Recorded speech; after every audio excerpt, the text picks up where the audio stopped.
Good afternoon and welcome to the Future of Finance.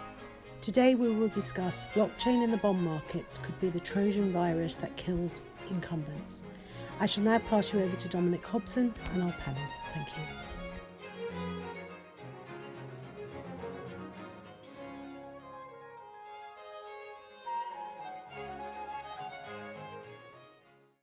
Hello everybody, I'm Dominic Hobson, co-founder of Future of Finance, and welcome to our webinar, Blockchain in the Bond Markets Could Be a Trojan Virus That Kills Incumbents.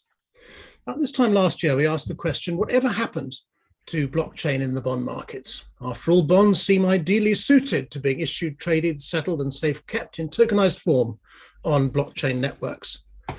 Cost of raising capital in the bond markets should, in theory, fall dramatically. According to an HSBC report I read recently, the cost to an issuer of raising $100 million would fall by 90%, from $6.5 million to just $692,000. If those cost savings are applied to annual issuance in the global bond market as a whole of $27.3 trillion in 2020, just 2 years ago, we're looking at annual cost savings of $1.6 trillion. Now that's obviously worth having. That's $1.6 trillion more dollars invested in production, or innovation, or indeed the environment, instead of lining the pockets of investment bankers. Better still, all sorts of issuers could come to the market in all sorts of sizes, because for bonds on the blockchain, there would be no difference in cost between a $10 issue or investment or a $10 million issue or investment. So the prospect before us, presented by blockchain, is a lower cost of capital, lots more issuers, and lots more investors. What's not to like about any of that? So are bonds on the blockchain actually happening? And if not, why not? Are those potential savings an illusion, or is somebody preventing them being captured?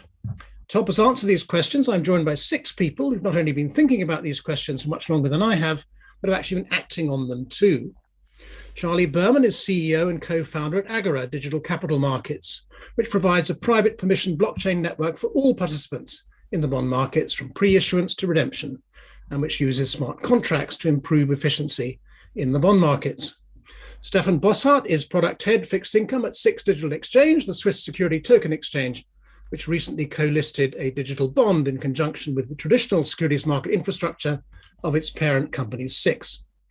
Oi-Yee Choo is CEO of ADDX, the Singapore-based mass-regulated security token exchange that is making privately managed assets and asset classes available to retail and institutional investors.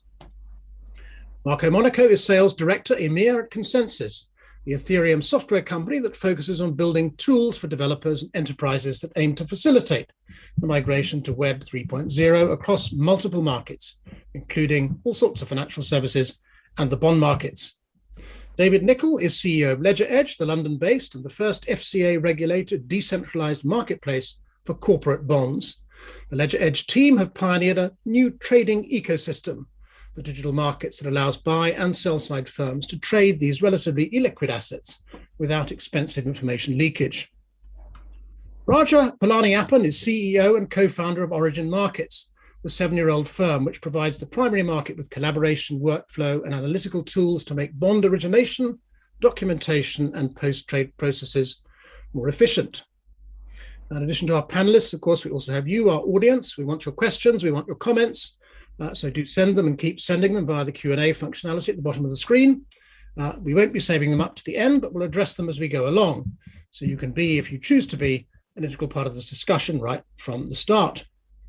And I speak, I think, for all 7 of us when I say we're going to be very disappointed if you don't take that opportunity, particularly because you'll have more than the usual amount of time to take part. But with such a large subject and such a large and brilliant panel, we're going to extend the discussion from 60 minutes to 90. So do please stay with us and join the conversation. I'm going to kick that conversation off by asking whether the tokenization of bonds is progressing fast enough. After all, the World Bank, which is a benchmark issuer in the bond markets, issued a bond on a blockchain as long ago as 2018. Since then, we've seen government bonds, corporate bonds, asset-backed bonds, green bonds. They've all been issued successfully onto blockchain networks and a whole series of experiments and proofs of concept. So we know the technology works. We know, I think, that the savings are real. So the question is, why do we still have the same old structure of lead managers, depository banks, magic circle lawyers, even asset managers in their underwriting fees taking a cut out of every issue? Why are we still using Excels, and telephone calls and emails and spreadsheets and various legacy systems. Why, in a word, are the bond markets on blockchain not growing like Topsy? David, could I throw this question at you first, given that you're working in the corporate bond markets, the most intractable and illiquid part of the global bond market? Am I right to think that progress is not proceeding fast enough? Well, thanks very much, Dominic, for the question. Thanks to the Future of Finance organization for hosting this. And I'm really looking forward to this discussion with the rest of my esteemed panelists. I think it's going to be a really great event. I think that the question of progression fast enough or too fast or not, not fast enough is really in the eye of the beholder. I think that the corporate bond market has a lot of services to provide to the world through the primary issuance process and in the secondary market process. We at LedgerEdge are dead focused on the secondary market. We have a regulated institutional grade exchange, which is going live in the UK in 2 weeks. So it's really exciting. So I won't talk too much about the primary market, but I will say that the mix of factors that we feel need to come together to push this digital market, this digital bond market into the next stage is a combination of regulated grade infrastructure, regulated grade and institutional grade infrastructure, which I think the rest of the folks on this panel are doing a great job of providing, as we are at LedgerEdge. Product market fit and working really closely with the market to ensure that the solution that you're building is providing real value today and real value in the future. I think once we have those three factors put together, then you have a really viable business, really viable solution. And a lot of that going forward will involve blockchain and DLT technology solutions. So I think that's what we need to kind of put together. I would also say that underpinning all of that is a known, certain, and advancing regulatory environment. There are different regulators in lots of different jurisdictions who are taking varying views on this market. I think everyone's trying to provide clarity. I don't think that anyone's trying to kill the market. And I think that as those three factors of solutions and that regulatory clarity comes about, we'll see even more innovation in this space, in this really, really important market where there's still a lot of work to do. Oi-Yee, I'd like you to talk a little bit about the corporate bond market in a moment. But before I do, I'd like to ask Stefan, because one of the things David mentioned there, Stefan, is the need for a regulated standard of infrastructure, if you like, a kind of institutional quality infrastructure. Now, SDX obviously provides one of those. It's a Swiss stock exchange, it's properly regulated and so on. What is your response to my suggestion that, I've got a great list of these experiments in the bond markets going back, in fact, to 2017. I mentioned World Bank. We've had EIB come to the market twice. We've had dozens almost I think it is almost a dozen successful corporate bond issues onto blockchain networks. We've had asset-backed bonds. We've had our first green bond issued by BBVA a short while back. Now, what is your reaction to the fact that despite all these successful experiments, we're not proceeding fast enough? Very good question, Dominic, and again, also from my side, thank you very much for having me on the panel. So it's a pleasure, it's an honor to be here. From my perspective, also a bit from a Swiss perspective, I think it might seem slow, or at least slower than expected. But it's steady, right? I mean, issuances are coming and all of them add features constantly. So be it in pre-issuance data automation, or as you mentioned, in getting digital assets regulated, which is what we might have added to as a feature to the whole digital asset journey.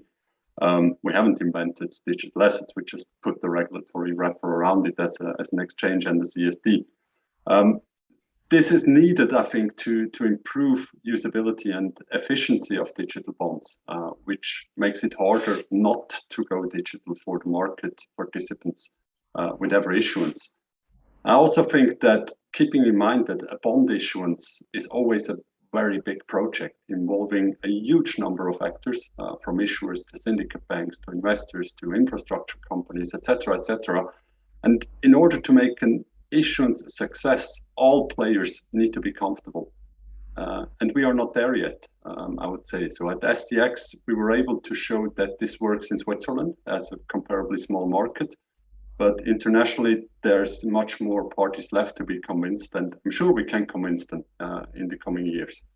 Mm-hmm. Thanks, Stefan. Oi-Yee, you've at ADDX recently hosted a bond issue led by UOB, a corporate bond issue. Part of that was placed in tokenized form. What is your reaction to the idea that we're not progressing as fast as we should be, given successful experiments?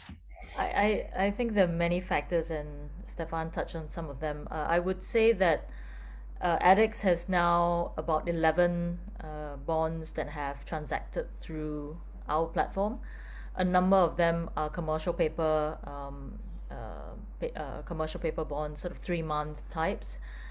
And we see exactly from that, and those are completely digitally native.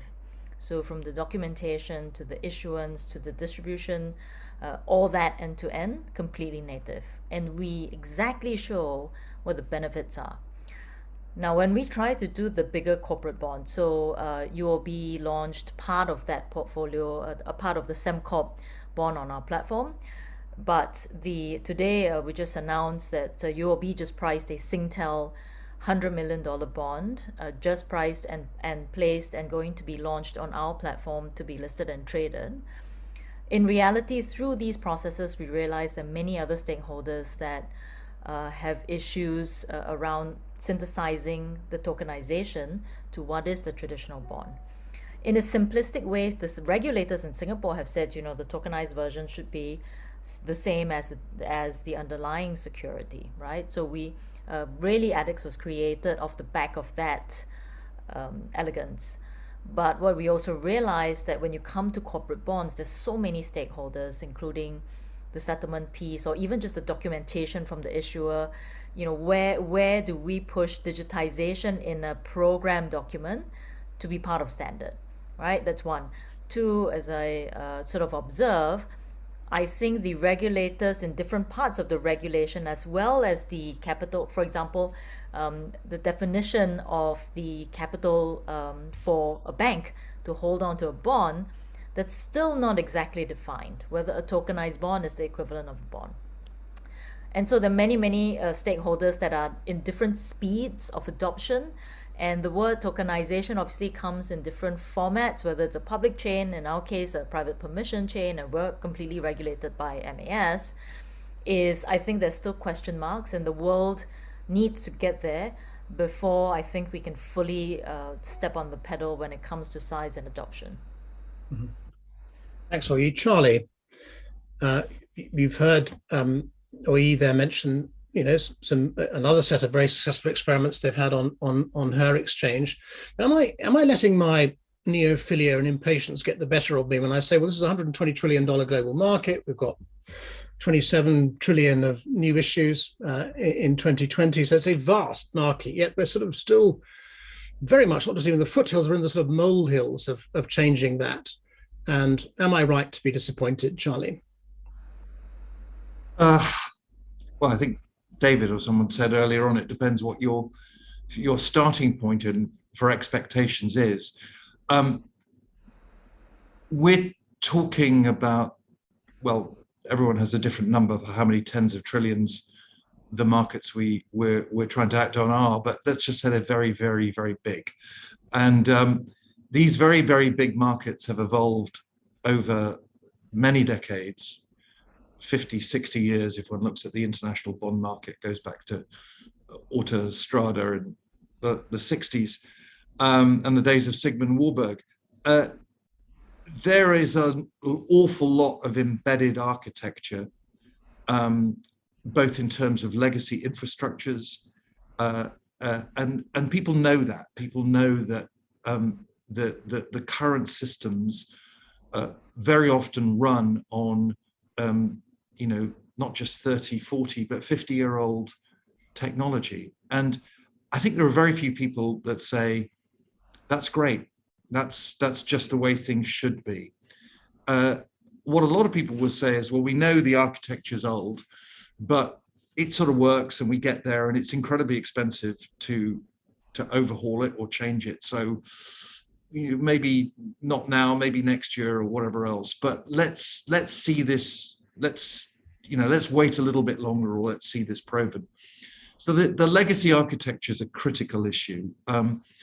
But the other elements sometimes get forgotten, which is the incredibly complex legal and regulatory frameworks around what is a very highly regulated industry. So the very nature of what is a bond. We're not talking about the world of, I'm going to use this term in a narrow sense, cryptocurrencies, where the whole nature of it is, this is peer-to-peer. We can make the rules up as we go along. Whatever the participants want to see, we can do, and no one else is going to intervene and tell us what to do. We can't do that in the world of bonds. I mean, simply, if you look at what is a UCITS compliant bond, this is a subject of legislation. This is a subject of much regulation. We can't dispense of MiFID, CSDR, 2, 1, whatever. All of these issues are incredibly complicated. We also have to look at what is the nature of the instrument we're offering and how it's offered. Now, for the vast majority of people, this involves a natural language legal document, a prospectus, a program, or whatever else, which is the governing document and which will define how this instrument is supposed to behave in a whole number of different situations. That's still the norm, and that's still what we have to account for. So the idea that we can suddenly, overnight, evolve or move from the first tentative steps to tens, hundreds of billions of issuance is simply not credible. So I think if some people are disappointed about the pace of change, and there's no one more impatient than me for change, then I think we need to have a sort of sanity check on what is achievable and what is possible. This is an enormously complicated industry and an enormously complicated set of changes that need to take place to get there. So do I want to move faster? Absolutely. Do we have a right to be disappointed? Maybe. Is it understandable? I think yes, as to where we are. Mm-hmm.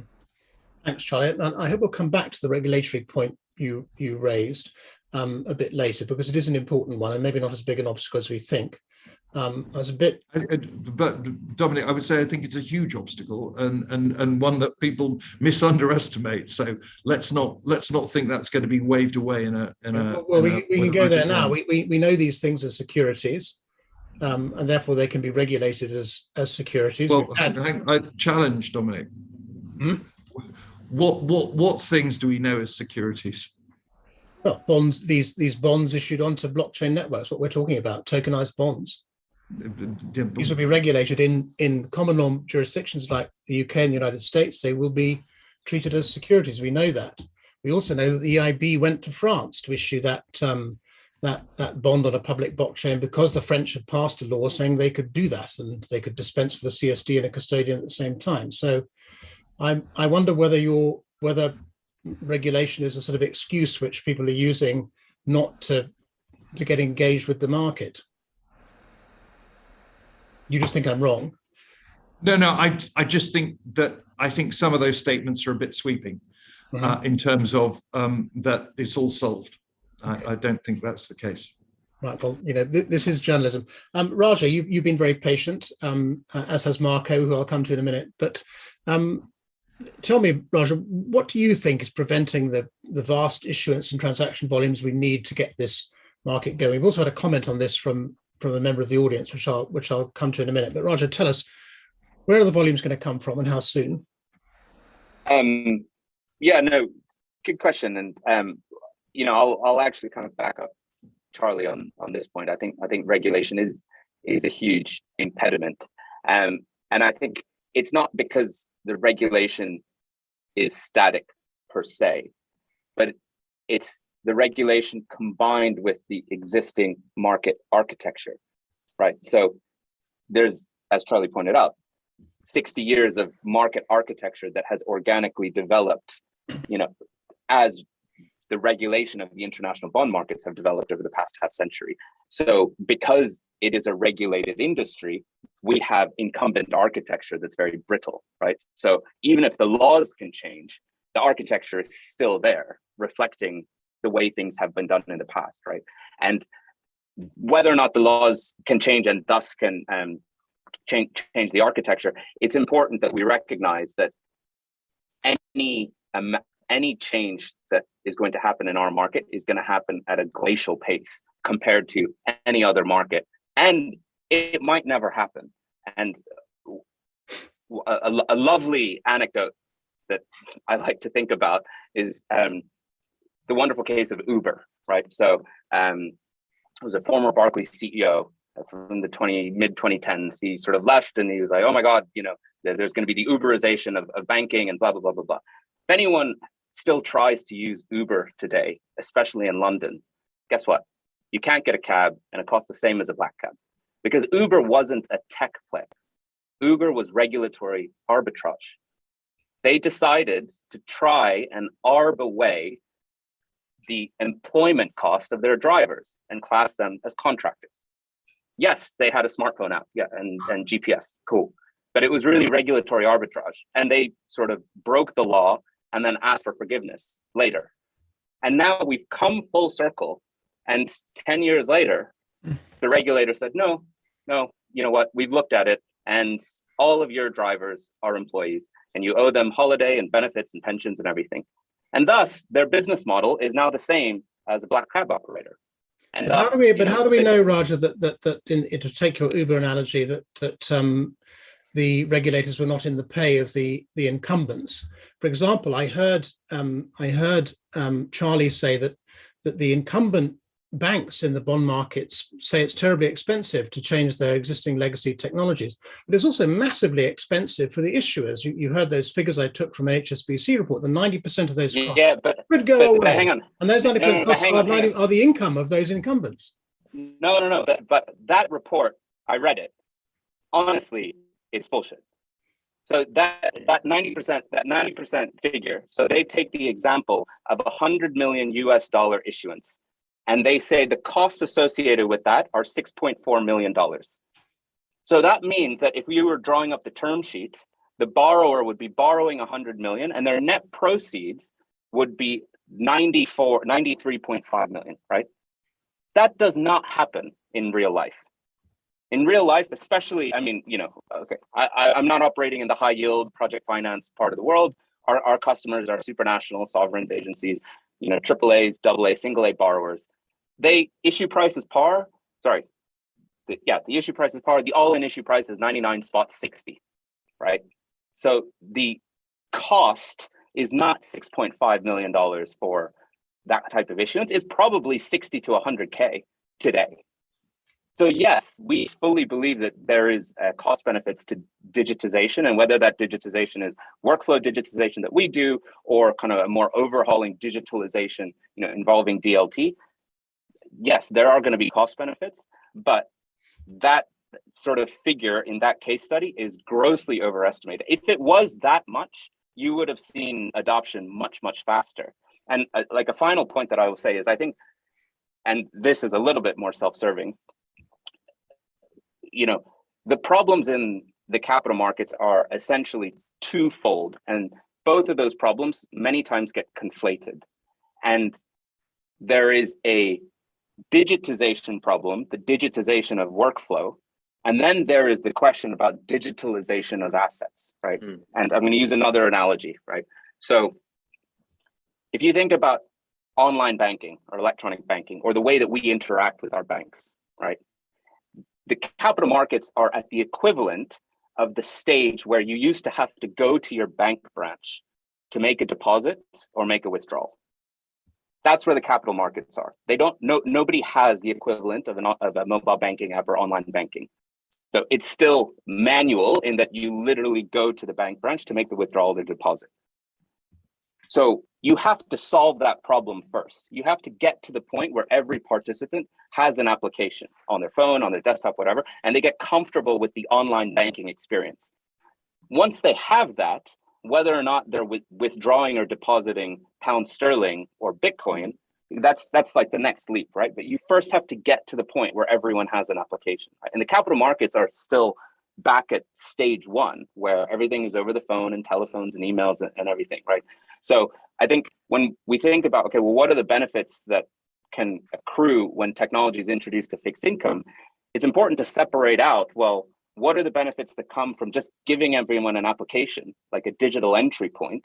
And then what are the benefits that accrue from overhauling architecture and infrastructure? And our view is that the majority of the benefits actually accrue from just giving everyone the application, right? Yeah, if I can jump in, Dominic, Raj, I 100% agree. In the secondary markets where we work, there is so much innovation that's happening around digitization of workflow. It's exactly what you're saying, where the ability to find a counterparty, to find liquidity, and then to execute on that liquidity through a digital channel is a massive step forward for this market, where only 30 or 40% of trades every day are electronically traded. So it's a huge opportunity, and it is truly just what you're saying. It's about taking workflow, really understanding what the trader or the portfolio manager or the salesperson is trying to do, and then representing that in a smart application that can do things differently. We happen to use distributed ledger technology to make that workflow more intelligent, to harness the power of smart orders. But we don't require users to trade digital bonds on LedgerEdge. We use bonds that are cleared and settled normally and held in custodians, just like bonds have always been held. I think that, as you're saying, there's this big step forward in digitizing workflow, and then there's another big step forward with digitizing assets, because once you then have that digitized workflow, that workflow can start to interact with assets that can do things more intelligently. Maybe a digital bond can manage itself more differently or better, or more automatically, or with less manual input, or with more accuracy than kind of legacy bonds have been. I think in order to interact with that, you need infrastructure which can incorporate and kind of empower those digital bonds to do everything that we're promising they can do. So it's stepwise. Maybe that's not as sexy as break it and then fix it later, or break things and move fast. But I think it's the way that you kind of have to do it when you're talking about institutional grade markets. David, can I just very quickly, I'm very conscious that Marco should have his say in a minute. If there's only £60,000 to play with, dollars to play with, as Raja says here, who is going to get the benefit of all this process improvement in the primary market, which is what you're primarily talking about? Is that going to go to, is this being driven by the fact that banks are making such meager returns in the bond markets that they actually need to cut their costs in order to fatten those margins? Is that really what's going on here? This isn't about the issuers or the investors at all. This is about the banks. Is that right? Dominic, everybody needs to cut their costs, and everybody involved in the bond markets needs more efficient processes. Just one stat, and I'm sorry to interject here, but in the equities market, we have 99% straight through processing of transactions. In the bond market, it's still in the low 80s. There is a huge embedded cost of doing business, which needs to be solved for everybody, not just the banks, but the CSDs, the IPAs, the custodians, all of the participants, because ultimately the people that pay fees are issuers, and those fees are used to pay for all sorts of things. It doesn't just all flow through to the bottom line. So everybody has an interest in increasing the efficiency and reducing costs. Mm-hmm. Okay. Now, Marco, you've been very patient. You've heard all that. You've heard that this is very complicated. Margins are thin. Nobody addressed my question that I thought the regulators might be protecting the incumbents, or the incumbents are using regulation to protect themselves to some extent. But what is your take on the current state of blockchain in the bond markets? Could we be proceeding faster? And in particular, I'm very interested to notice that, and I mentioned this earlier, this OMFIF survey of 21 benchmark issuers in the bond markets, 40% of them saying they'd be happy to go with a public blockchain. That surprised me. It might not have surprised everyone on this panel, but it certainly surprised me that people were prepared to go down that path as opposed to insisting on knowing who all their counterparties and opposite numbers in the banks actually were. Marco, what do you think? Thank you very much, Dominic, and thank you also to Future Finance to hosting us here, hosting me in this panel, and say hello to all estimate colleagues part of the panel. Yeah, it's very interesting discussion. Actually, we at Consensys are focusing a lot on the technology part, so we support our client in providing the technological stack in order to issue bonds or even manage bonds that are issued on a blockchain. I do agree with many of the discussion point that was raised up by my estimate colleagues here. I do really think that actually the regulatory environment, it's not so easy, and I do agree with many of them, because this is a highly regulated market, and the regulation is really tailored on the market infrastructure that has been built up today in the last years. So even if from a technological perspective, we could have some possibilities of do something faster in a more efficient way, or even better, like talking about DVP, instant settlement, or any other opportunities that this technology and the use of smart contract can bring to the market. Even in this case, the regulation is really tailored on what we have today in the production environments on the traditional market infrastructure. So from a regulatory point of view, there are a lot of requirements that still we need to comply with. And by saying we, I mean we as technology provider, but also our clients that are actually market participant, market players that needs to interact with this market. So yeah, there's another issue here. So at which pace the regulators can be adapting fast to the evolving technology, because technology is still evolving, and this connect also to the other part of your question. So private or public permissionless infrastructure.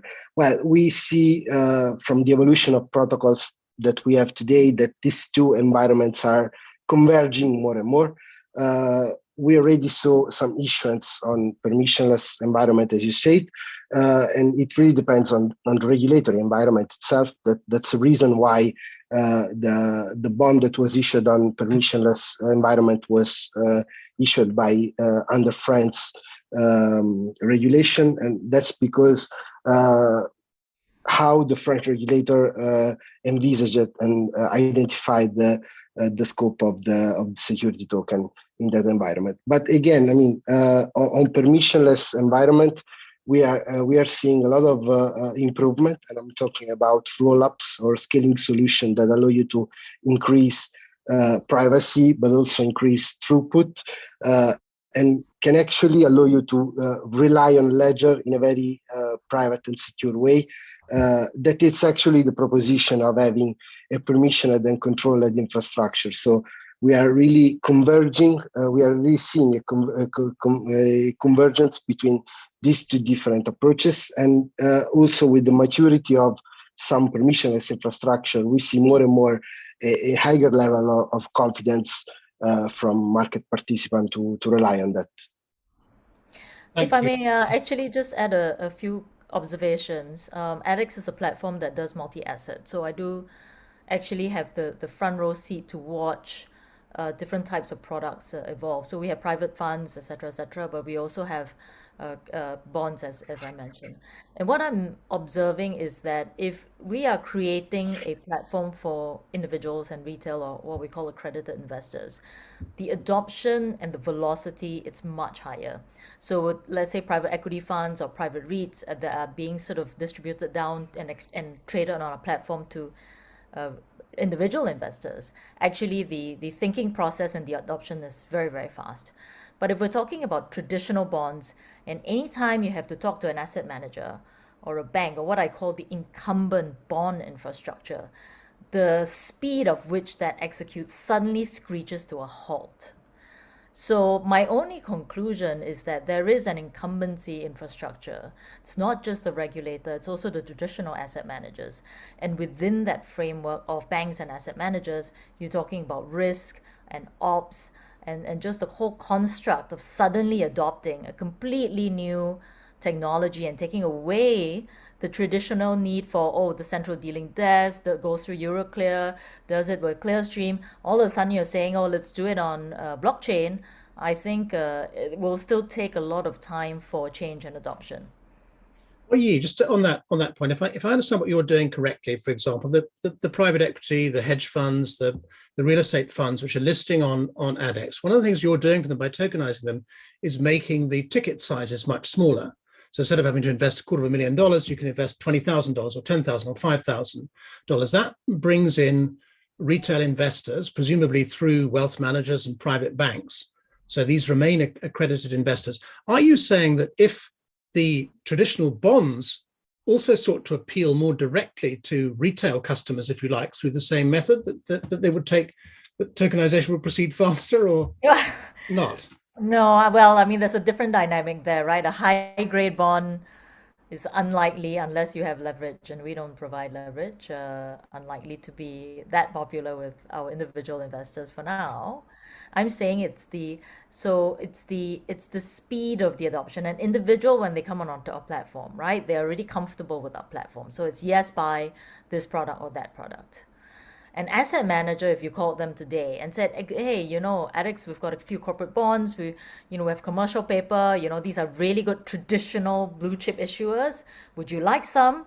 The first question will be, well, I'd have to set up the ops, who is my dealer, how do you settle? And, even if it's a more efficient process, the mere fact that is away from the traditional process means that they have to go up the chain for approval. And that kind of goes, okay. It has to go up the chain for approval. Okay. That's my point. Yeah, and then it never comes back. Now, point taken. Now, I'd like to read out some observations by members of the audience. Andrea Tranquillini says, the fundamental obstacle to the wider use of blockchain is the lack of a sound network favoring primary and secondary market distribution. In the case of bonds in particular, this is essential in order for the bonds to be recognized as high quality liquid assets and therefore usable for margin payment purposes at central counterparty clearinghouses.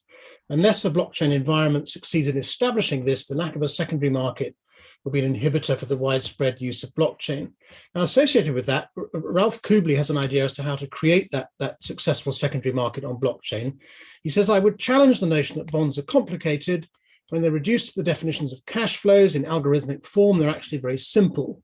Therefore, the solution to finding liquidity in the secondary market, among other things, is the definition of the underlying cash flows and machine-readable and machine-executable descriptions of the cash flows. Barring this digitization of cash flows in bonds, there'll never be any liquidity on secondary markets on blockchain infrastructures. So I'm not sure whether anyone wants to comment on that. Raji, look as though you're winding yourself up to say something, and love to hear it.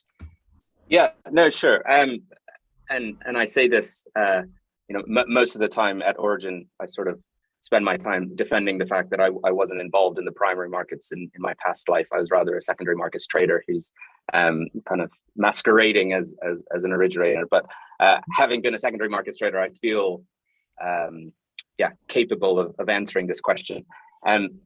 People need to realize that liquidity in the secondary markets is not a technology problem.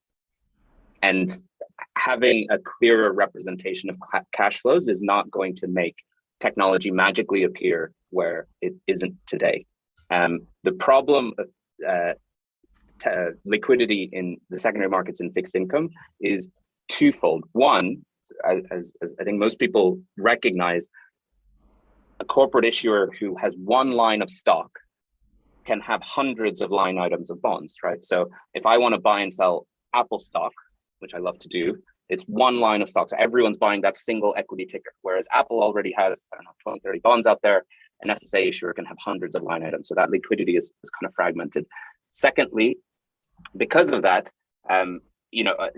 this is a comment that sort of is kind of attached to one of the previous points you made. The lack of retail participation in fixed income is, again, not a technology problem. In a previous interest rate world, in a world where interest rates were 5, 6, 7%, there was heavy participation of retail in fixed income. Anyone who's traded German bonds, the German retail bond market is very, very deep. They love to buy BMW, Daimler, Volkswagen bonds. It's just part of the culture. But in the past 12 years, we haven't had that. So of course, there's much less retail participation. And then added on to it, and this again is not something that technology is going to solve, regulation has changed over the past 20 years. So 20 years ago, you can issue a bond with a single euro denom, and it's the same set of docs. Whereas now, issuing a bond with denominations that are applicable for retail investors carries a much higher regulatory burden than issuing a bond for 100K denom. So it's not a tech problem, it's a regulatory problem. Issuers are saying, you know what, I get the same, I get my funding, and I don't have to deal with the headache of retail investors and the possibility of a lawsuit. So I'll just issue to institutional. And then the final point is, and this is again something that is, I think, an intrinsic economic fact of fixed income that isn't the same fact in equities, is that in fixed income, you tend to hold to maturity and then reinvest your proceeds, right? So the turnover of a portfolio manager, the turnover of a portfolio in fixed income is much, much less than the turnover in equity portfolio manager's portfolio, right? So the amount of trading that goes on in fixed income is much less. So add that to the fact that you have because fixed income is a fixed interest product, and you have huge intervention from the rule makers, i.e. the central banks, in that economic environment or in that game, right? So suddenly you have much, much less turnover and much less trading going on. And essentially what happens is you've got days where everyone's a buyer or everyone's a seller, right? And in order to have active trading, you need days where you have a mix of buyers and sellers. So it's not that, there is this magic pool of buyers and sellers, and we just need a silver bullet piece of technology to bring them together. They just don't exist. If central banks did something that's dovish, today everyone's a buyer. There isn't a seller on the face of the earth. And then if tomorrow central banks do something that's hawkish, then on that day, everyone's a seller and there isn't a buyer, right? So technology isn't going to solve that. Yeah, it's a very good point that crazy monetary policies haven't made liquidity in the bond markets possible. It also explains, I guess, why the private debt markets have been growing so fast in that same 12-year period that you're growing to, because you can still actually get a positive return there, whereas every single public bond is trading at a massive premium almost all the time, and the only way you can get at them is through some sort of fund. Anyway, very good point, Raja. Now, Pedro Baez, while I've got your attention, Raja, answer this question. Pedro Baez says the figure of the HSBC report I referred to earlier, the 6.5% you said was bullshit. He says the figure there is focused on ESG green bonds, which means there are more steps required. You've got to explain what the issuer is going to use the proceeds for and what the impact of his usage of them is going to be. So each of those steps requires further costs, and therefore it's definitely more than $60,000 for 100 million bond. Question then is, are blockchain bonds more suitable, more justified in the case of green or ESG bonds than traditional bonds, because you can automate more of those ESG green steps? Is that a fair point, Raja, very quickly? Potentially, but again, if you read the report, they introduce very, very quickly and casually, if we introduce IoT and AI.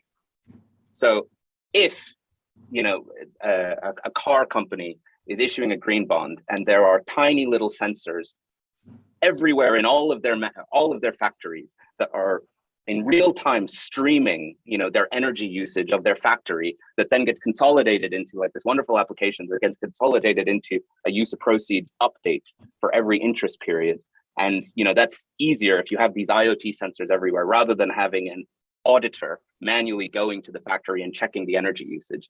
Then, yeah, that's a wonderful world. But without these wonderful little sensors in the factory or in the supply chain or whatever it is, then you still need the auditor. You still need the second party provider to go and validate the use of proceeds and how you're doing a framework and all this sort of stuff, right? So yeah, maybe blockchain is one component of it, but the real component is the last mile. How do you verify the sustainability KPI that you're verifying against? And in the report, the casual dropping of IoT and AI without much expounding on that, to me just makes it a little bit suspect. Can I just add to that I wish that I'd ever encountered in my period in the bond market 6%, 7% fees. I think there's a quantum here that even in the world of green bonds is just sort of, it's hard to relate to those margins. So I don't know where those numbers come from. But returning to that point, Dominic, that I think you were trying to make is, what is the opportunity through the application of blockchain, whatever wants to call it, DLT, and they're not quite the same thing, to the markets, and what's in it for everybody?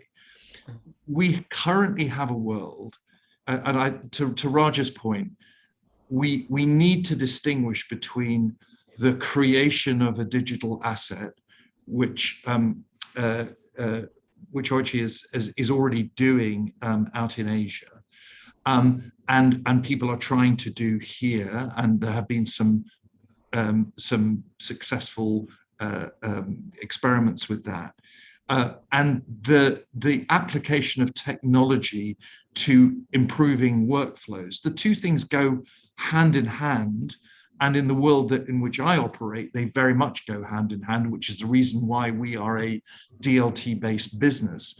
But we're looking at the two things. How do we apply technology today to improve workflows? And then how do we, which is all about laying pipes and rails, which will run the digital assets of the future, but rather like, but they need to be able to run the assets of today. Otherwise, you can't turn off the trillions of dollars of markets and suddenly switch them into a completely different form overnight. So we need to be realistic about this.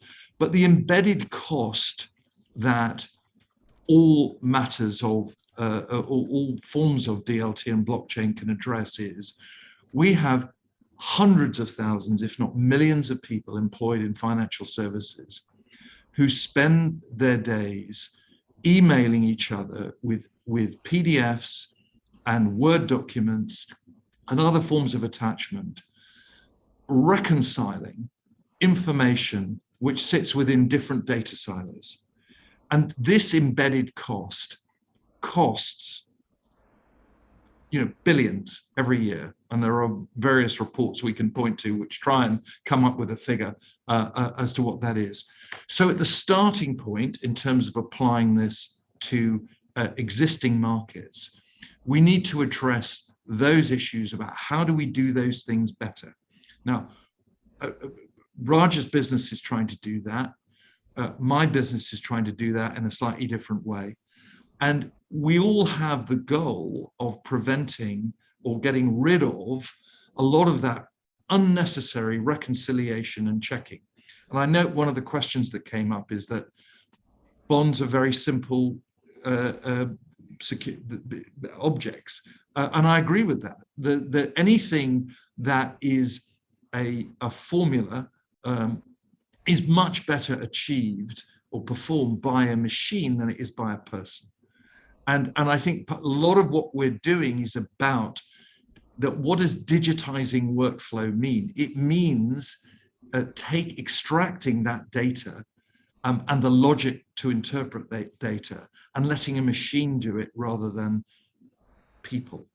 So if we just focus on that, and then it's a different conversation about the creation of natively digital assets. And I think David mentioned, LedgerEdge is completely agnostic as to whether or not the orders which it's galvanizing from the buy side are about an existing bond or a new type of native digital asset. It doesn't really matter. What does matter is the manner in which you get to that. Thanks, Charlie. David, listening to Charlie and to Raja, if I look at what Agora is doing, I look at what Origin is doing, I look at what you're doing, one of the things that's striking to me as a sort of naive outsider is the lack of interest really in tokenization, for one thing, in the secondary market as opposed to the primary market. And I'm wondering, and this is the purpose of the title of this entire webinar really, is that what that does give you, however you're looking to solve that primary market problem, does give you some kind of handle on the data flows taking taking place in the market, whatever we think of the ability of reducing those to algorithms and so on, but you can capture these data flows. So am I right to be surprised that nobody seems to be very interested in doing, none of the innovators which are on this panel seem very interested in tokenization? And is that because the real play here is to control the data and the data created by and flowing through these markets? If we look in the long term, you're going to have all the price information, have all the order information, all the reference data. Can you transform the market from within? Because it is, in the end, all this talk about reconciliation, and what we're really talking about is exchanging data, reconciling data. So in 10 years' time, are you in a more powerful position to transform this market? Yeah, it's an interesting point about data versus the assets. I think that to what Charlie and Raja were saying, the kind of the innovation here is a lot around workflow, and Raja said, like, liquidity is not a technology problem. That's something we agree with. The technology doesn't create liquidity; buyers and sellers do. And what we found is that in this market, that's and I'm talking about institutional grade markets. Buyers and sellers may be there, but they don't have the ability to control their data, as you say, Dominic, in the right way to find the right opportunities. And I don't think that anyone is thinking, okay, I'll find more liquidity if I tokenize my existing holdings and then put them into a magic box. And that's why we're so focused on workflow. I think that by moving this market to a new type of infrastructure, a new DLT-enabled infrastructure, we enable users to find better trading opportunities and see fundamentally better execution. And then we set up, we prepare, we're ready for when the next wave of assets that are issued are DLT-enabled, can do all this great automated stuff, can respond to the market, can communicate with other market participants. As a secondary market venue, we think that the future is digital, and we see LedgerEdge as the very best place for digital assets to engage with the market or move. But I think, to your point, is it about the data or is it about the assets? I think the assets will be upgraded as the infrastructure is upgraded, and as market participants, especially issuers and those in the primary market, see the benefits of digital bond issuance. And it requires infrastructure that can handle those new capabilities. I think the data question is that you asked, Dominic, about whether you transform the market from within through a data play. I think that the point in the grand modernization of secondary markets, where corporate bonds are today, is such that market participants are actually waking up to the realities of the data commercial market, right? Like the equities markets have had to innovate and modernize and electronify. And what did we see there? We saw that a lot of the flow is moving into ETF or ETF-like products, where much of the market is dominated by the top 10 or 5% of equities. And folks like Memex are showing that there's a different way to manage data and share the benefits of data and the economic returns from data.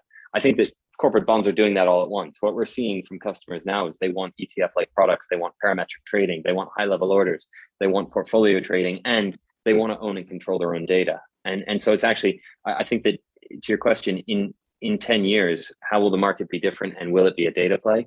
I think it will be a connectivity play, and we won't even be talking about what systems these bonds are running on. It'll just be, yes, of course it's digital. Yes, of course it pays the coupon automatically.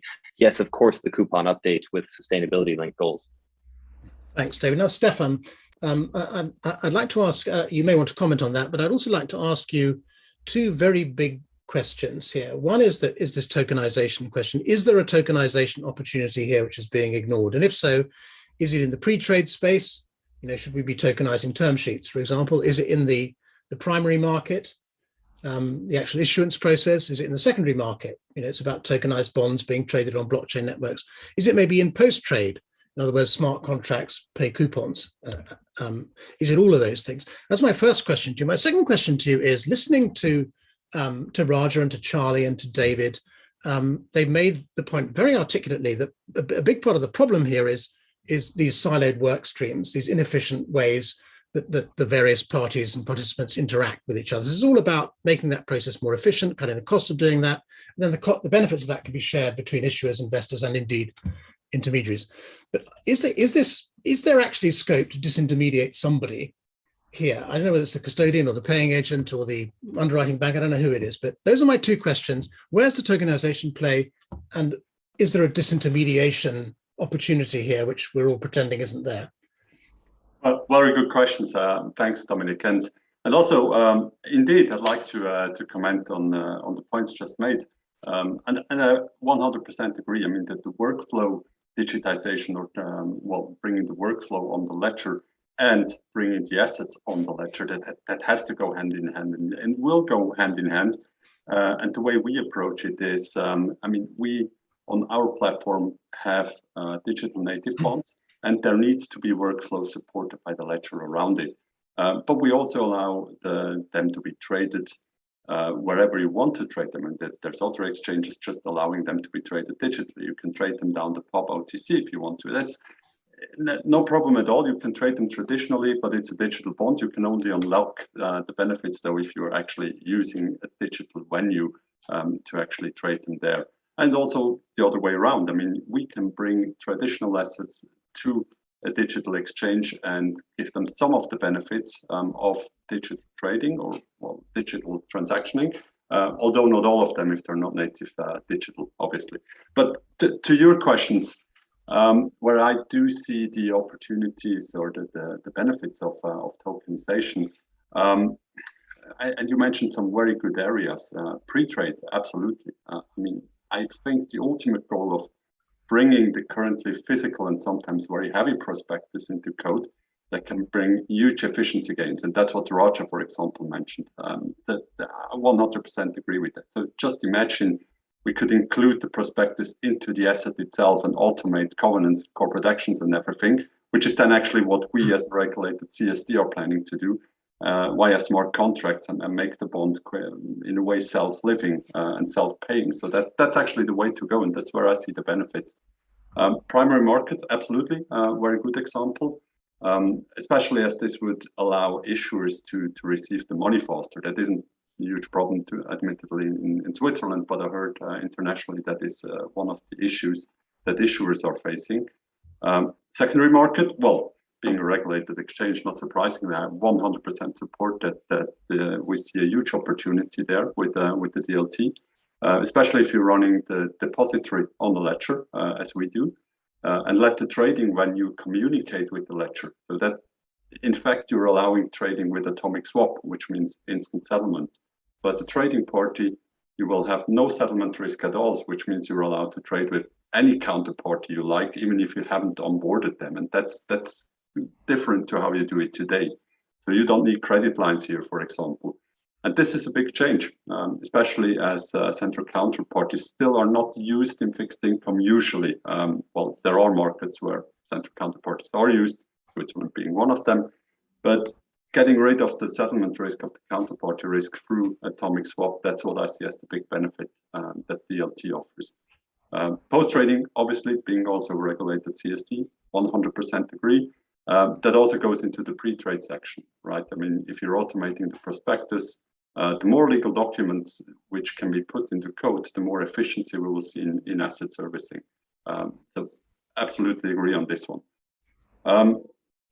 With the silos, I do agree here as well. That's probably the bigger issue here, that we still work on different silos. We still need to do reconciliations on data all the time.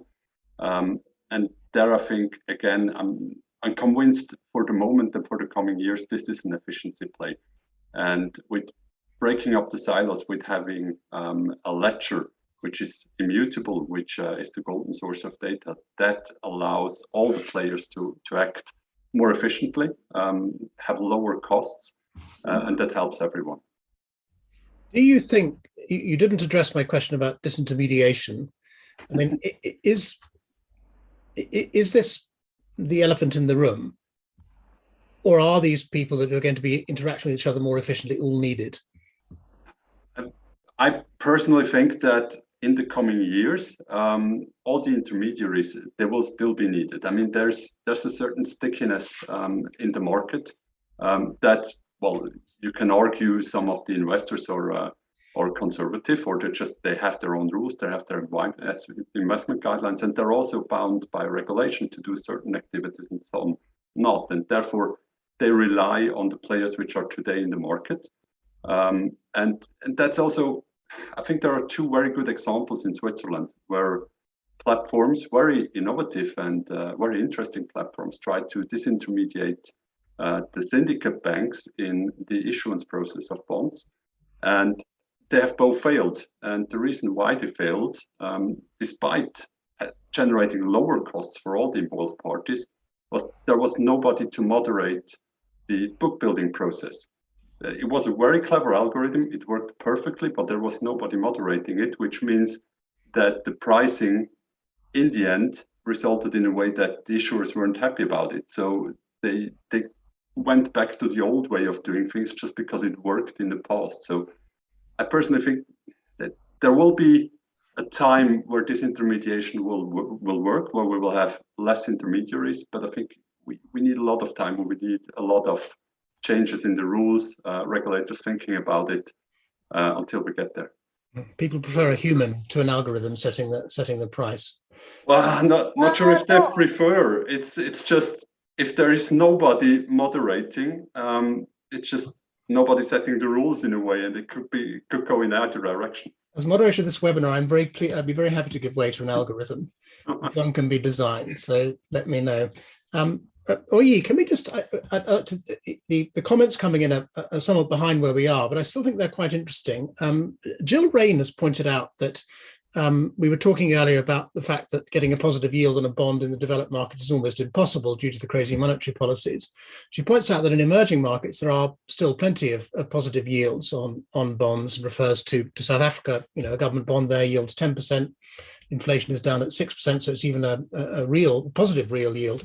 She also talks about the M-Pesa issued bonds in Kenya. They did attract retail investors, and they do have positive real yields.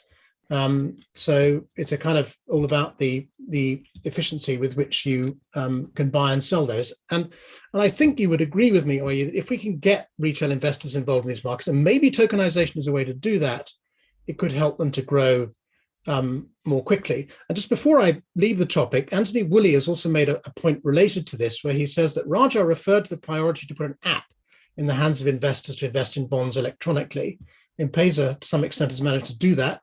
Once that happens, do you see investors needing multiple apps to access multiple bond venues, or do you see a distribution network emerging that enables institutions to give accredited investors one app to trade bonds listed across many global venues such as ADDX, Agora, LedgerEdge, and SDX? So, I've kind of lost where my question is in this, but are there technologies, and is tokenization one of those technologies that can drive retail investors to support the bond markets and make them grow faster, and maybe take some of that business which is going into privately managed debt? Yeah, look, I think, as I mentioned, the Singtel bond is a 5-year US dollar, and it's paying 3.56%. So I do think there will be interest from retail, or in our case, accredited investors for that bond. And I do think that issuers over time will want to see, as we in this case want to see, fractionalization, because that might sort of trigger a different liquidity set than the traditional institutional investors. But there's I think the main tenet that for it to work is actually also you still need a bank or a market maker to make sure there's an organized price, which comes back to the point about, I don't think you can just let an algorithm decide pricing. I still think that it doesn't disintermediate sort of structure and advice for now in pricing, because I think there's still some level of reliance on that. It does, however, I think as we've seen, and I come back to your earlier question, disintermediate a lot of the post-trade agents and activities. That is the one that will be interesting. If we see the way we can efficientize retail trading, this is going to expand into the efficientizing of institutional trading. Now, when it comes to the app, that's a really good question. I think I see a lot of bond ideas in different formats, right? I mean, we're 6 of us here, and we do different things. We have an app already, so bond trading is already sort of possible on our platform.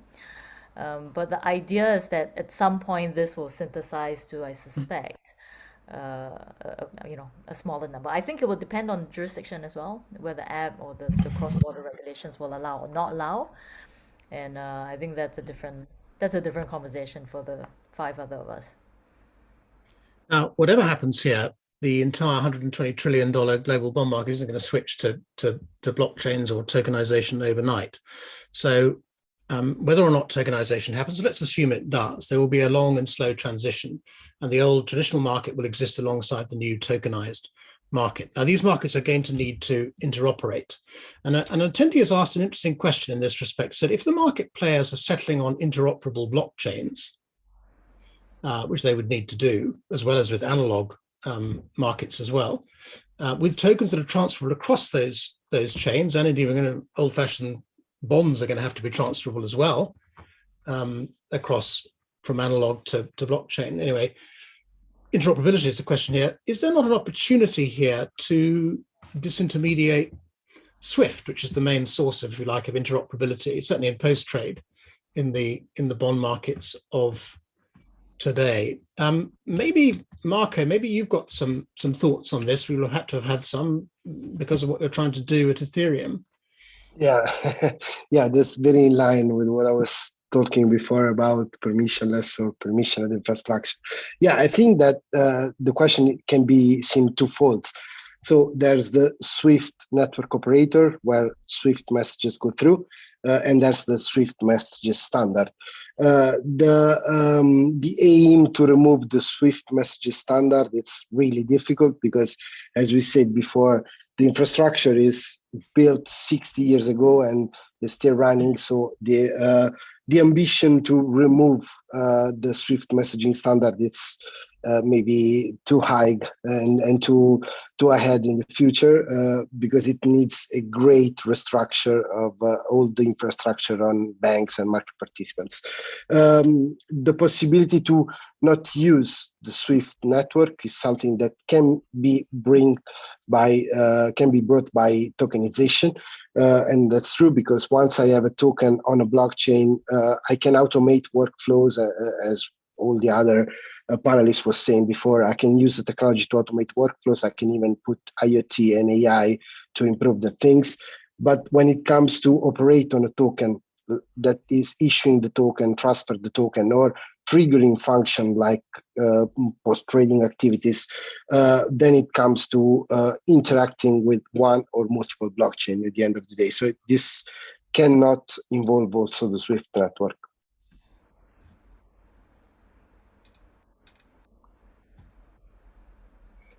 Tokenization, Raja, to go back to that, if we take the view that tokenization is the way to bring retail in, it could lead to some cost savings, both for issuers and therefore some benefits for investors.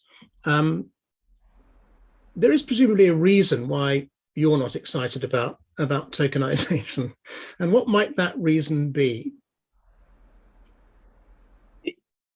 Yeah, so I think firstly I would challenge the view that tokenization is going to have any impact on broader retail engagement or not, right? Because retail engagement and participation in fixed income happens. You just need to change the denom, but you need to get the regulator's approval to do that. You need to put more docs out there, right? So retail participation in fixed income has been a feature of fixed income for centuries.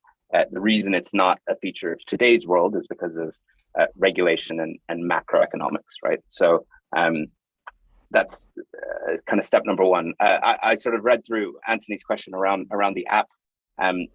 My suggestion on the app wasn't for an app on the investor side, but it's rather an app for the issuer side, right? So I think as investors, whether retail or professional, we're used to having apps, and if I trade stocks, I go to my brokerage company or I trade with Robinhood, and those apps exist.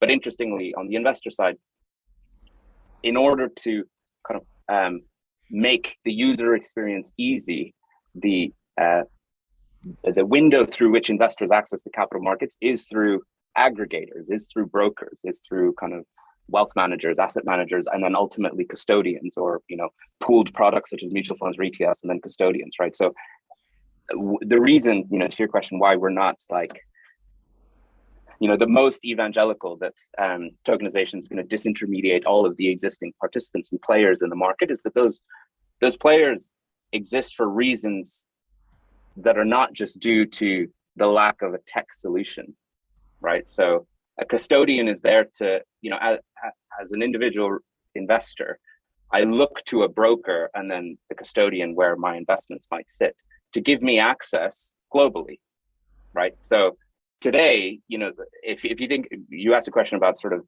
fragmentation of blockchains and interoperability of blockchains, we have that today in the world of CSDs.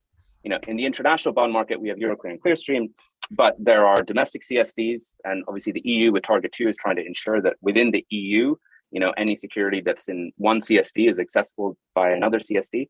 But move outside of the EU and you don't have that as an obvious thing, right? So if a security is created and existed within the domestic US market, it sits within DTCC. So if I'm a retail investor in Italy, I can't obviously access that, right? That's a silo. And you apply that around the world. If you want to trade Apple or HSBC or a multinational company in the equity world, that's easy. Like most of the apps are set up to do that. If you want to trade a really niche but listed company in a country where you have no presence and you call up your broker, it's very difficult. But your broker might be able to make it happen for you, right? So in a world where everything is sitting on a ledger, but on multiple different types of ledgers, you're thus going to still have these kind of aggregators or these intermediaries that consolidate everything for me, right? So, if tokenization brings economic benefits to the market, that's wonderful. And those benefits will accrue to all of the various market participants. But we definitely don't think that tokenization is going to suddenly make a certain type of financial institution obsolete, right? Because the centralization or consolidation actions that they perform that in today's world, and they will still need to perform that in tomorrow's world. Tokenization might address one of the problems you referred to, if not necessarily in trading, at least in financing. As you said, the ECB is trying to make collateralization easier within the Eurozone. It's also what HQLA is trying to do, is trying to make it possible to use bonds based in national CSDs as collateral for central or commercial bank money without that bond having to move out of the CSD it's in by tokenizing it. And that same logic could presumably be applied on the trading side. Your broker could borrow it from the CSD where it currently resides. Is that not a clear instance where tokenization could actually make trading as well as financing more efficient?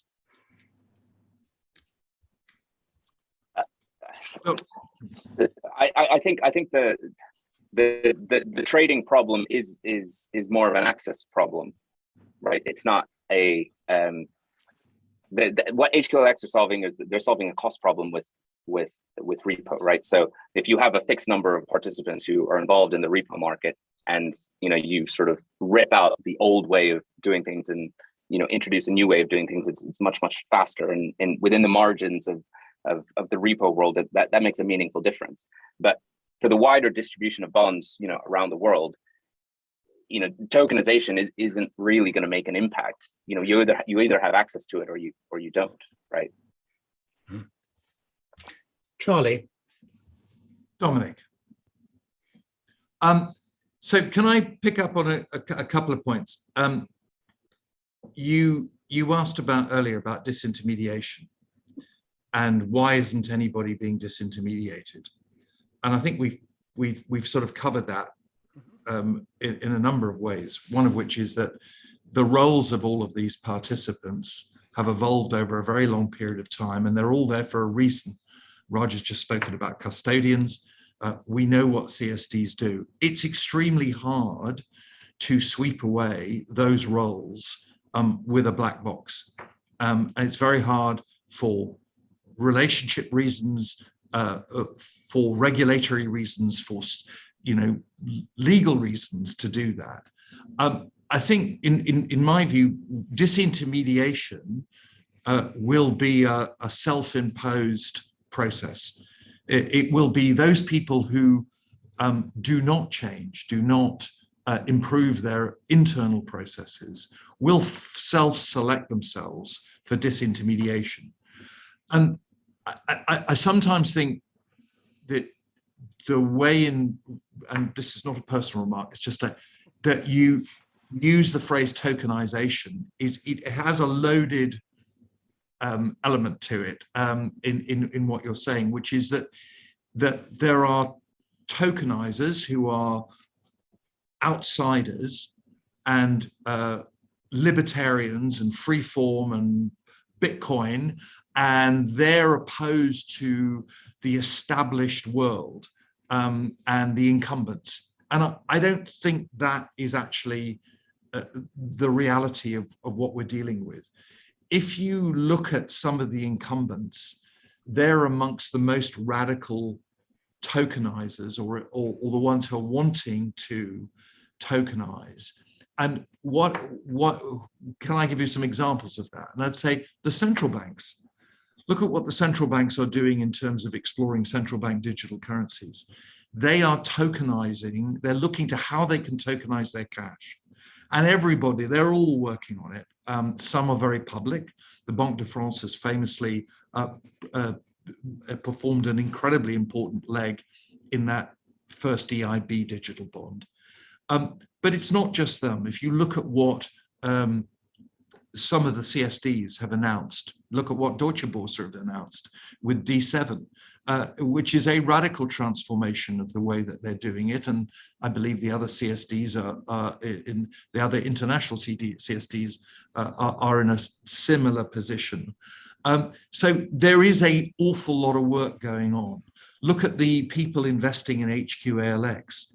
This is not some strange group of organizations we've never heard of. It's started with Deutsche Börse, it's BNY, it's Goldman Sachs, it's Citigroup, it's BNP. You know, these are major organizations which we regarded as the incumbents, and they're all looking at how to introduce digital transformation, both in terms of the workflow and the asset.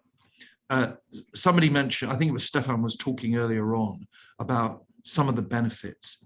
If we enter a world in which we have atomic settlement of assets, i.e. the transfer of legal title and the payment simultaneously with no gap, that unlocks trillions of dollars of balance sheets which are tied up in risk and regulatory capital. This is a huge benefit to the world. So to the 2 points I wanted to make here about disintermediation is not something that is going to be imposed just from the outside. It's something that the incumbents who are seeking to tokenize, loaded word, but bring digital transformation into their businesses will produce as well. And I don't think there's a custodian or an IPA in the world who for a minute thinks that in 5 or 10 years' time, their businesses are going to be doing the same things. Custodians are not going to be custodying physical assets. They're going to be custodying keys and accounts, wallets. You know, this is, you know, ownership of a digital asset is defined by control of a wallet. So these are the changes going on. And if anybody thinks that these people are not right at the center of the transformations that are taking place, then they're not operating in the same world that I am. A final point for my long monologue.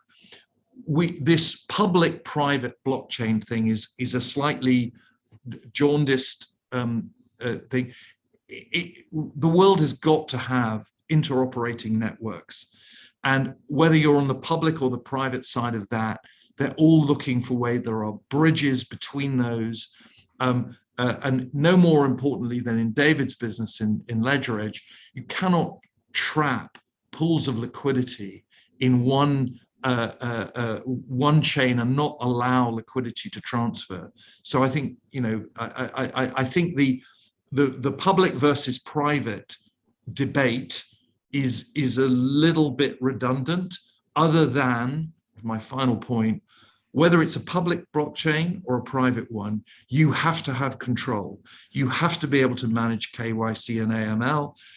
Xavier Leroy, on a panel not dissimilar to this a few weeks ago, talking about the EIB bond, spoke about how that role that was performed by the CSD was actually transferred to SocGen Forge in terms of who is able to get onto the platform.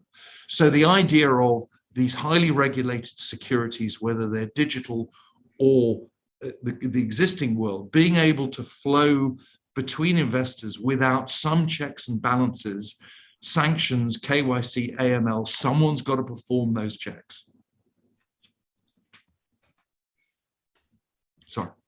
No, that's very helpful, Charlie. And I was wondering, and perhaps Oi-Yee, you have a thought on this. So as I was listening to Charlie speaking about how those who get disintermediated will in effect choose themselves, and he gave many examples of CSDs and investment banks and custodian banks which are actually responding to this opportunity. So what would your advice be to say a CSD or a custodian bank who hasn't really done anything yet? I'm thinking here particularly of CSDs.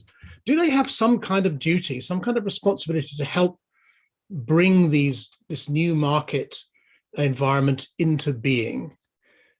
And well, that's the question, really. Do they owe it not just themselves, but to the markets they serve, actually to do something to help it to happen? You're on mute, Oi-Yee.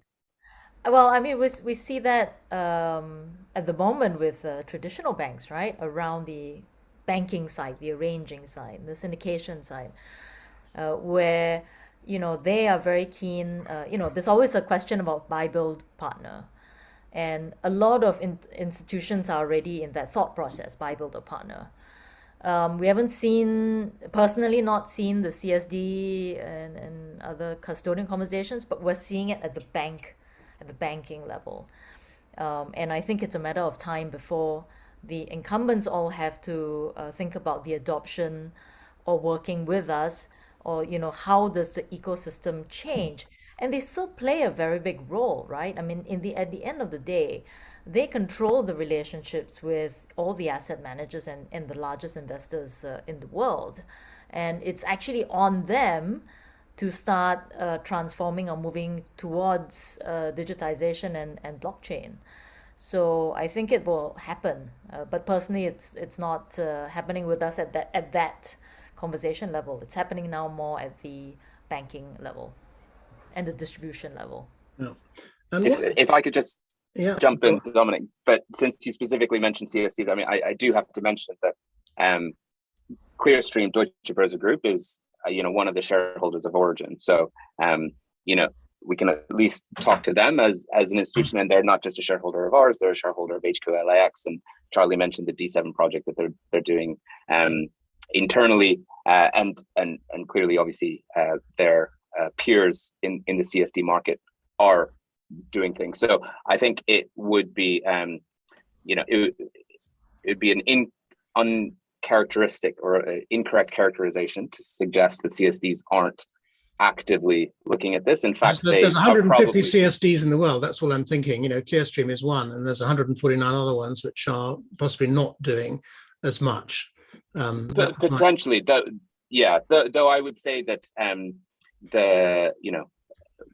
just because you haven't seen a press release is doing it as well. I mean, I can see where progress is being made, but Dominic, if you look at the the volume of assets under control, then the between Euroclear and Clearstream, SGX out in Singapore, SGX, these are the big players. I think the Euroclear has 37 trillion euros of assets in its system. I don't think there are that many CSDs that have anything like that. So it's a measure of the big players are doing things. Yeah, we have many CSDs listening to this, and I just wanted you to give some thoughts to them, because they do have domestic equity and bond markets, and they're thinking serious about whether they need to start tokenizing things. That was all.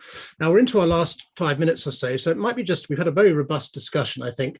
So it would be good just to get some final thoughts really about how you think that we can, we're all agreed that there's lots of scope for improvements and enhancements in the bond markets. The question is how we bring them about, whether that's by regulation, whether that's by collaboration, whether that's purely by competition. Those are the ways in which we can do it. I'd just like a brief thought from each of you as to how you think we go forward from here, because we will come back to this topic. It's moved on a lot in the last 12 months, to be honest.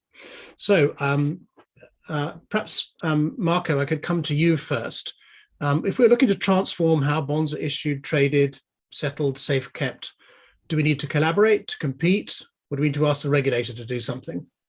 I think that, before taking this point, I would love to reinforce one of the point raised by Charlie related to permissionless versus permissioned. I totally agree that regarding of permissionless and permissioned, there's a need to put in place some checks. Issuer needs to be under the total control of issued asset, and also that there should be some compliance check regarding of the type of the infrastructure. I want just to put the accent on the fact that the interoperability topic, it's mandatory, but it's very difficult to achieve. So we can end up having multiple private networks, but in order to have them to interoperate each other, we need a lot of intermediaries and like bridges that are third party at the end of the day. So we are going to reduce or transform the role of some intermediaries by using tokens, but we're going to add additional intermediaries in the role of bridges. So that's why I really think that there will be some spaces in the interoperability part, but in the very long term, we will all going to select few infrastructure to be really able to interoperate each other, reducing the most possible the number of intermediaries that will allow this interoperation or interoperability. So the next step, I really believe it's, as was already mentioned by many of the panelists, is the collaboration. Without the collaboration, we are not able to increase the benefits and to maximize the benefits of this technology. So more than competition, I think collaboration is the most important part. Stefan, you heard Marco refer to a process of convergence, both technically and in terms of organizations. There'll be some kind of consolidation, but he thinks in the short term we need to collaborate with each other, which sounds to me a bit like cat herding. Sounds like a very difficult thing to do. Isn't competition easier than collaboration? No, I don't think so. I actually tend to agree 100% with Marco here. So just waiting for the laws to potentially change in the future, for me, that doesn't sound like a good idea. That's why we, for example, chose to act under the existing laws and just run the new technology under something which is already possible to be regulated as. And looking at who we are in this panel, there are so many areas where tokenization makes sense. Be it the asset, be it the workflow, be it pre-trade, be it secondary trading, be it post-trading. And for each area, you will find specialized players. So I don't see many DLT players currently competing in the same areas and markets, to be honest, which means that collaboration is for sure something we all consider. But you're right, we have to be careful to continue working in our own fields and not lose ourselves in collaboration discussions. David, you're about to go live in a couple of weeks. What would accelerate the growth of what you're doing fastest? Would it be more collaboration, more competition, or a regulatory intervention of some kind? Yeah, I think this has been a really great discussion, and thanks again for having all of us, and to the panelists, great to talk to you all. I think that the things that would move us fastest along in terms of modernizing this market are, number one, those applications and solutions that have a real value add for customers now and in the future. I don't think anyone's really that interested in buying a solution that only works 5 years from now. And so I think in some ways there's some real competition there, in that each solution has to prove its worth to customers with a real business benefit today. In terms of collaboration, though, it's really important that as we build this new market, this new digital landscape, we're including the right service providers and the right market participants who will add the real value in the market, just in a slightly different way going forward. And I think, just to kind of put a bookend on the provocative but exciting title to this this panel, I don't think that it's a Trojan virus for disintermediating people in the market. I think rather that market participants are going to add value in a new way in the future. For us, banks make prices in bond markets that are currently quite illiquid, and they're going to continue to do that because they hold much of the balance sheet, much of the data, and that's going to keep going forward. So I think there's a really important point of collaborating with market participants to build that new ecosystem, and that's exactly what we're doing. I think the final point is, as we look at that next level of market innovation, we talked about digitizing workflows, we talked about digitizing assets. I think some regulatory clarity and more digitally enabled infrastructure that is fit for institutional grade transactions is critical, because this will help, in our world, a bond go from digital issuance all the way through digital custody, automatic workflows, automatic reactions to the market, automatic interactions with the market. In our case, lots of algorithmic and systematic trading, lots of ETF and parametric trading, portfolio trading, that's all happening, and it will be made even easier with digital assets. And then critically, digital settlement. I think tying all that together is not going to be one single solution that works on that entire workflow. It's really, lots of digitally enabled infrastructure that also requires that regulatory clarity. So it's a very exciting next 1, 3, 5, and 10 years. We're excited to be there. Thanks, David. This is a hedgehog problem, not a fox problem. We have to do many different things. Charlie, you heard David say there that regulatory clarity would help, and this is a point which you made earlier, and you dismissed my idea that actually we had regulatory clarity already, or if we didn't, that in common law markets like our own in the United States, we could actually make the law up. We don't have to do what they did in Switzerland or France and rewrite the whole law. To what extent is, what regulatory intervention do you have in mind that would actually accelerate the transformation of the bond markets? Do you have one thing in particular? I don't think there is one thing, Dominic. I think we tend to think, if we're in Europe, that under the EU umbrella we have one homogenous market, but of course we don't, and we have a huge amount of different national differences even within the EU. And yes, you're right. In the UK, where we benefit from a common law system which provides a great deal more flexibility in terms of expressing natural language legal contracts in code. So we have lots of but there are lots of differences. But the one thing that's critical about the international bond market and even domestic bond markets is there has to be a general acceptance about what is a bond. And we mustn't go down the route of fragmenting our markets by saying, well, this is a bond in this jurisdiction, but it's not in that jurisdiction. It's the road to hell, and it's the road to a terrible, an even worse place of liquidity. And just as an aside, the liquidity problems that we have were apparent back in going back to the 90s and through the 2000s. This is not just a post GFC 2008 problem about market liquidity. This is a long-standing structural problem which has just been made worse by some of the factors already mentioned. So I think there's no magic wand for regulation. I think there is a need for collaboration, and I hesitate to say this, amongst regulators to have some common standards. But I think we're just going to have to work our way through these things. My one final plea to people out there is, please do something. Don't just sit on your hands.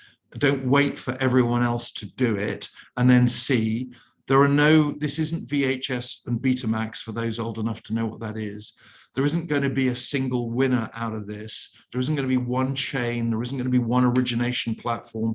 There isn't going to be one CSD. It's going to be a whole ecosystem of different operators.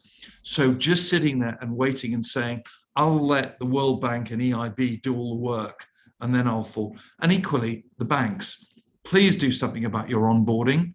It's a nightmare for fintechs.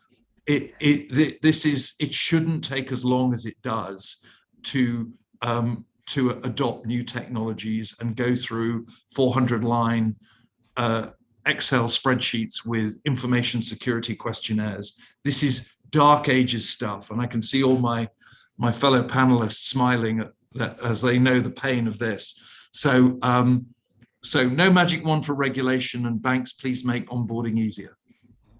Very good point there about regulatory balkanization actually obstructing liquidity, I think. And yes, I did enjoy watching Oi-Yee recognize your observation about things being referred up the chain before it could be done. And Oi-Yee, I'll come to you last of all. So it's very late for you in a minute, but so I hope you won't mind staying us a bit longer. Raja, what's your advice? Is it collaboration? Is it competition? Is it regulation? Or is it going to be this incredibly complex, multifaceted, multifactorial transition which we're going to have to live through as we move from the old world to the new? Yeah, I think unfortunately it's kind of the last point, and I think what is maybe important to observe is the different pace of change in domestic markets versus the international market. Because in the domestic markets, you have one rule maker, you have one regulator, you can change things. And so to use an example from our friends and partners Clearstream, D7 is being deployed within the domestic German market because there's the electronic securities law that has been established domestically within Germany. That has no application within the international markets. So what's the difference? Just to put it simply, a bond that has a DE ISIN is a domestic German bond.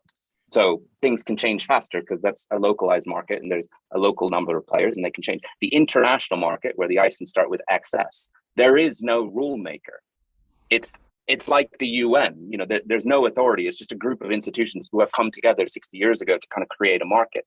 So thus, to change that, because there's no benevolent dictator that runs it, you have to get all of the participants to change kind of together.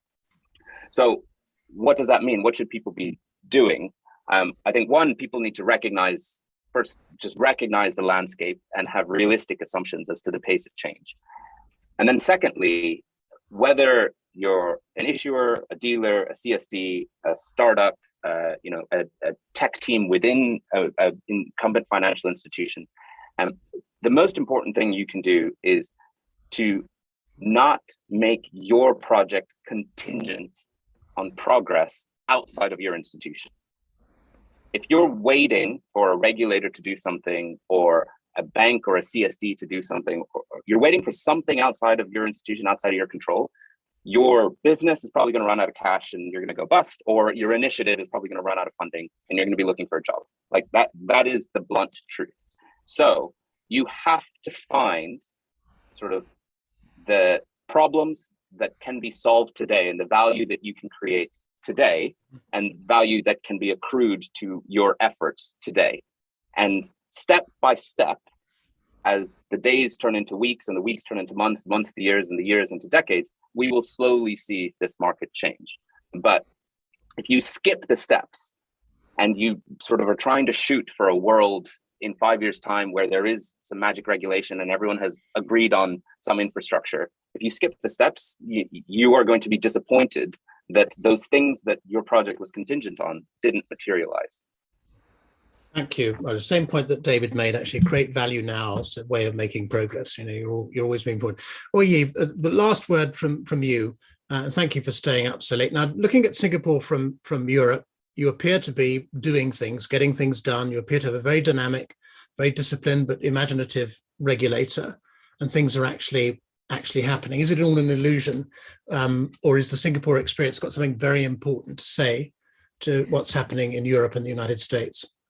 Yeah, I do think the Singapore regulator is extremely progressive in its early definition, right? And the clarity of that definition was the one that actually gave us that confidence to set up and build the tech and to launch, right? And the sandbox that we entered into 2 years, 3 years ago now, 4 years ago, actually was very good because it helped them to redefine what was tokenization as it relates to securities tokens. So I think that they are extremely, extremely ahead of the game. They should provide a framework for many regulators to watch and see how that's developing. There are, however, with bonds, very complex stakeholders, not just with, let's say, one department in MAS. It actually touches many departments within that. And so the synthesis of that is not always 100%, but I think they're quite close to getting there. But they're not all there. And I do think that there will be some further definition and clarity with, for example, tax. I think at the moment it seems quite clear. But with the evolution of the market, one never knows when a tax issue always pops up and has to be solved. So I think that we have a very encouraging environment. I do hope that the other regulators across the world do come to that landing as well, because I think we need the regulators need to be clear what exactly is a digitized security and how that's being operated. And the more consistent we get that, the more global this platform is able to operate. Mm-hmm. Very interesting point, Oi-Yee, about how collaboration between the private sector and the regulator actually help both parties. And now you're recommending that actually that happens on a global scale.